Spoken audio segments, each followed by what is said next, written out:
বাংলা ভাষার উপর একটি উপস্থাপনা। আপনারা অনেকেই জানেন, গুরুত্বের বিচারে, প্রয়োজনীয়তার বিচারে সারা পৃথিবীর 417টি ভাষার মধ্যে রাষ্ট্রসংঘ বাংলা ভাষাকে তৃতীয় স্থানে রেখেছে। আপনারা এটাও জানেন যে এই মুহূর্তে সারা বিশ্বে প্রায় 36 কোটি মানুষ বাংলা ভাষায় কথা বলেন, বাংলা পড়েন, বাংলা জানেন। আপনারা এটাও জানেন যে বাংলা এমন একটা ভাষা, অন্য ভাষা শিক্ষার ক্ষেত্রে যেগুলো ব্যবসায়িক কারণে, বাণিজ্যিক কারণে ব্যবহার হয়, যেমন ইংরেজি, যেমন জার্মানি বা ফ্রেঞ্চ, কিন্তু সাহিত্য কাব্যের বিচারে অন্য ভাষার মানুষ সবচেয়ে যে ভাষাটা বেশি শিখতে চায়, সেখানেও বাংলা ভাষার স্থান দ্বিতীয়। আমার এই কথাগুলো বলার অর্থ, বাংলা ভাষা নিয়ে যারা চর্চা করছেন, যারা দীর্ঘদিন ধরে করছেন, তাদের প্রতি সাধুবাদ জানানো এবং এটা জানিয়ে দেওয়া, বিশেষ করে এখানে অনেক অভিভাবক আছেন তাদের কাছে, যে এই এত আনন্দ, এত ভালো লাগার মধ্যেও কিছু খারাপ লাগা আপনাদের সঙ্গে শেয়ার করব। আসলে বাংলা, বাঙালি এগুলো বললে কোথাও একটা এমন প্রেক্ষাপট তৈরি হয়, এমন একটা চালচিত্র তৈরি হয়, যেটা বোধহয় পৃথিবীর অন্য ভাষাভাষী মানুষ নিশ্চয়ই তাদের ভাষার নিয়ে তাদের গর্ব আছে, তাদের সংস্কৃতি নিয়ে তাদের অহংকার আছে, কিন্তু কোথাও যেন আমার নিজেকে মনে হয় যে এত বড় প্রেক্ষাপট, এত বড় চালচিত্র বাংলা ভাষা ছাড়া বোধহয় সম্ভব নয়। একটা ভাষা, যে ভাষায় কথা বলতেন স্বামী বিবেকানন্দ, একটা ভাষা, যে ভাষায় কথা বলতেন রবীন্দ্রনাথ ঠাকুর, কাজী নজরুল ইসলাম, একটা ভাষা, যে ভাষায় দুটো দুটো স্বাধীন রাষ্ট্রের জাতীয় সঙ্গীত রচিত হয়েছে, একটা ভাষা যা এখনো 37 কোটি মানুষ প্রতিদিন উচ্চারণ করেন, একটা ভাষা গোটা ভারতবর্ষের স্বাধীনতা আন্দোলনকে মন্ত্র দিয়েছিলেন যিনি, সেই সাহিত্য সম্রাট বঙ্কিমচন্দ্রের বন্দে মাতরম, সেই সাহিত্য সম্রাট বঙ্কিমচন্দ্রের ভাষা হলো বাংলা। শৈশব থেকে যিনি বাংলা জানতেন না, বেশি বয়সে এসে বাংলা শিখেছেন এবং নতুন ভাষার আবিষ্কার করেছেন, নতুন ছন্দের আবিষ্কার করেছেন, সেই মাইকেল মধুসূদন দত্তের ভাষা বাংলা।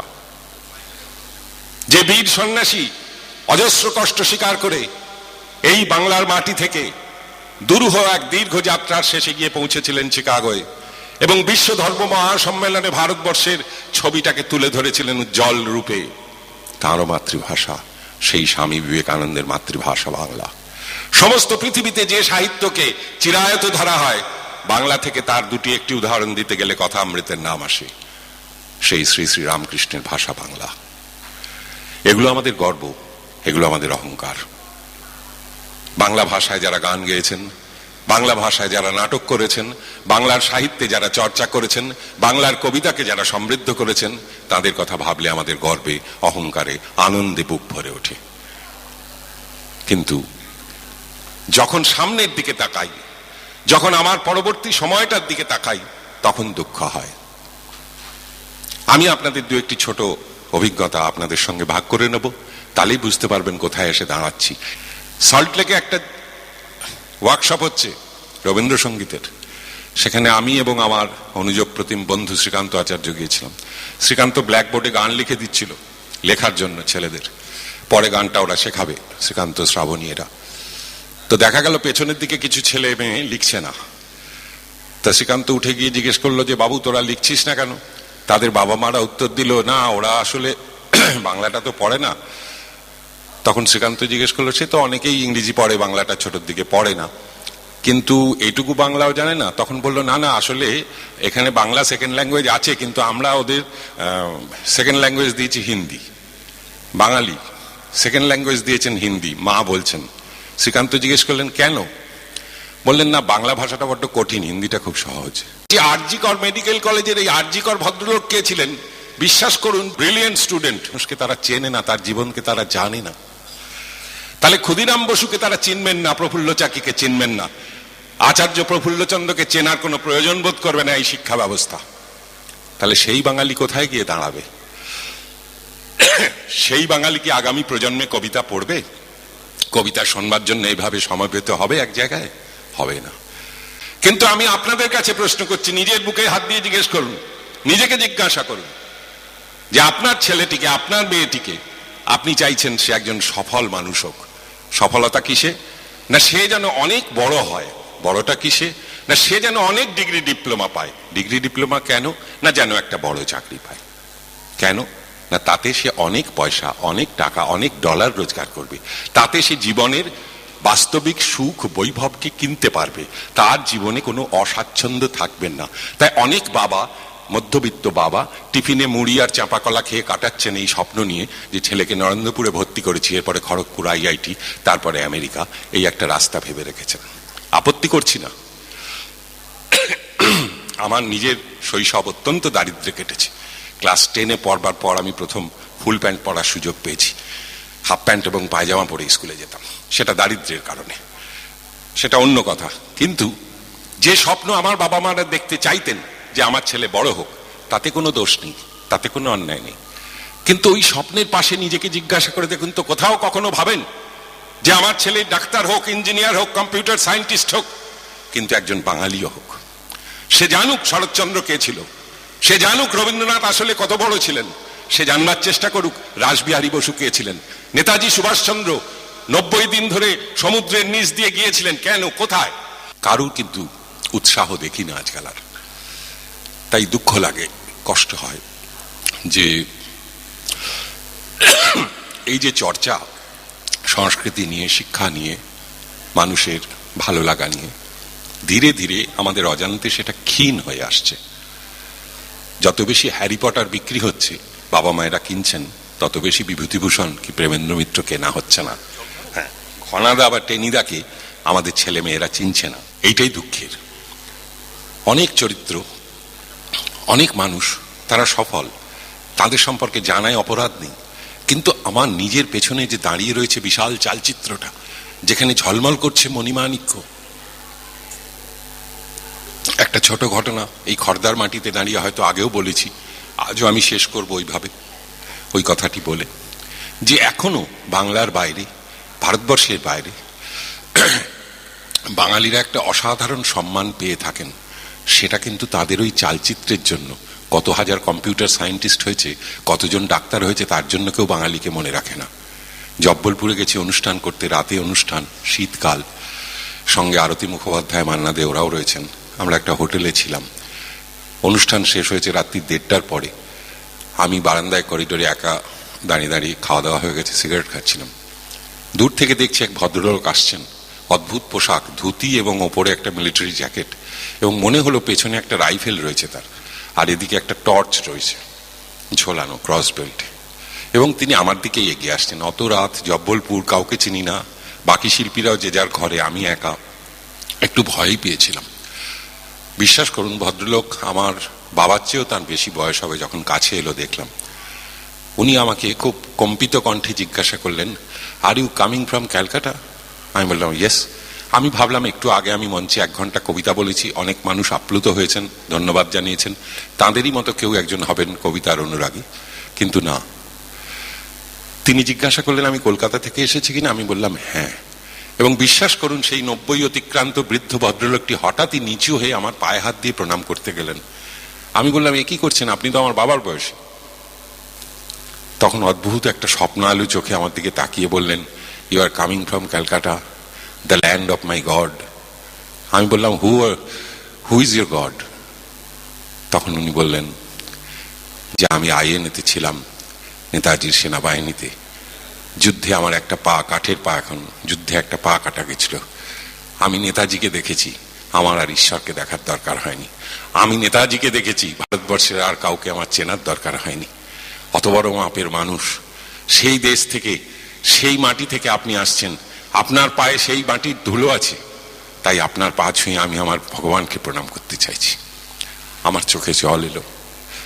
ভাবলাম আমরা তো হীন, অতি সাধারণ মানুষ, কিন্তু বাঙালি সারা পৃথিবীর কাছে আজও এইভাবে সমাদৃত শুধু তার ওই অতীত কর্মকাণ্ডের জন্য, ওই ভয়ঙ্কর বড় হয়ে ওঠার জন্য।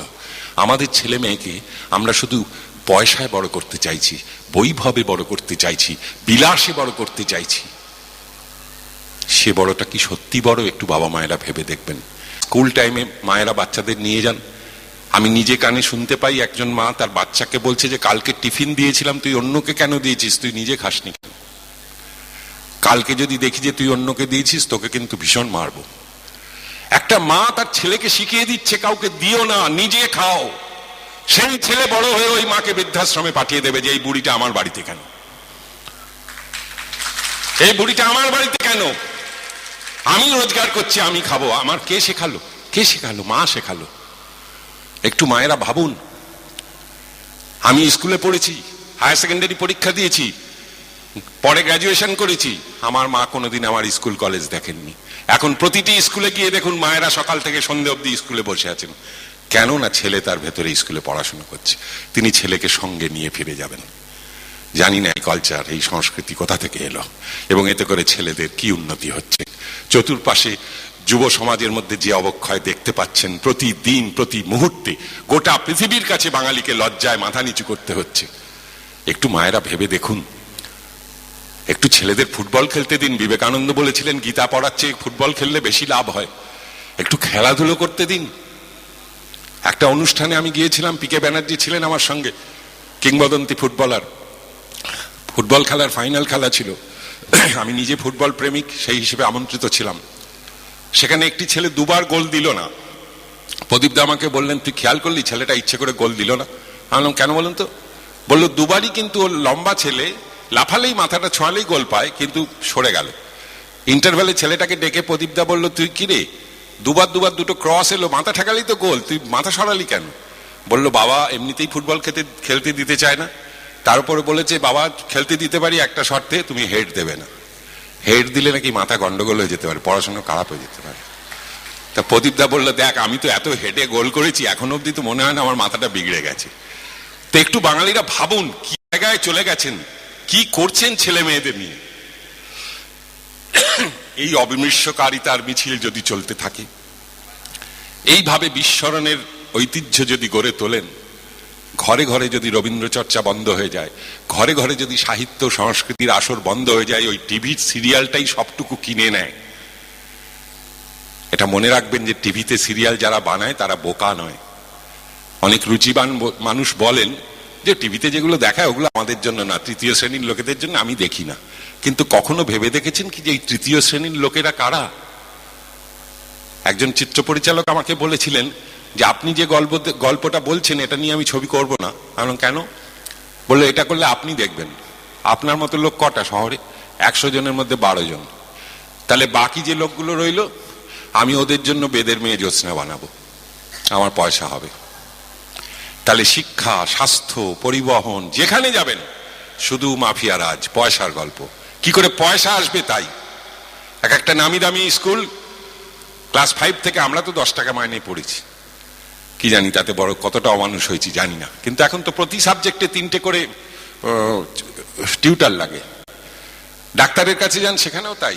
আপনার ডান দিকের নাকে ব্যথা হলে বাঁ দিকের নাকে স্পেশালিস্ট ওটা দেখবেন না, উনি বলবেন বাঁ নাকের জন্য আলাদা স্পেশালিস্ট আছে। কত রকম ভাবে বাঙালিকে শোষণ করা যায়, কত রকম ভাবে গাধা বানানো যায়, তার একটা প্রতিযোগিতা গত কয়েকটা দশক ধরে চলে আসছে এবং আমরা তার শিকার হচ্ছি।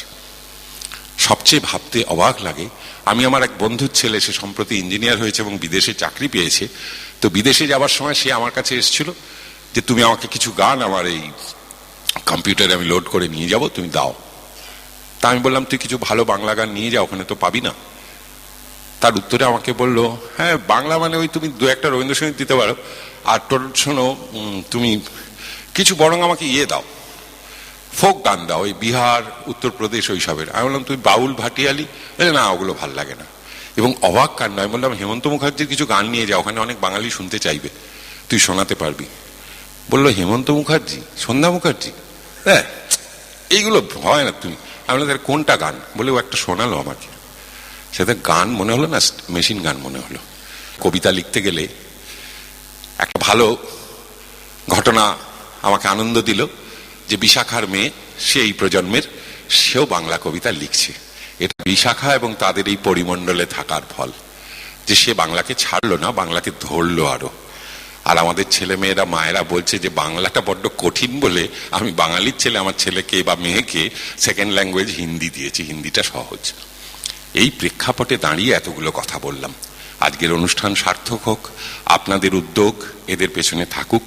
আমি হয়তো একটু বেশি সময় নিলাম। আসলে এই আক্ষেপের কথাটা, এই দুঃখের কথাটা প্রতিদিন বলতে চাই, কারণ আমি যা লিখেছি সেটা খুব অকিঞ্চিতকর, না থাকলে বাংলা সাহিত্যের কিছু যাবে আসবে না। কিন্তু বাঙালি জয় গোস্বামীকে ভুলে যাবে, শক্তি চট্টোপাধ্যায়কে ভুলে যাবে, বাঙালি বঙ্কিম, শরৎ, রবীন্দ্রনাথ পড়বে না? এইরকম একটা স্থিতি, এইরকম একটা অবস্থান আসতে চলেছে আগামী প্রজন্মের কাছে। একটু মায়েরা ভাবুন, একটু বাবারা ভাবুন। নমস্কার।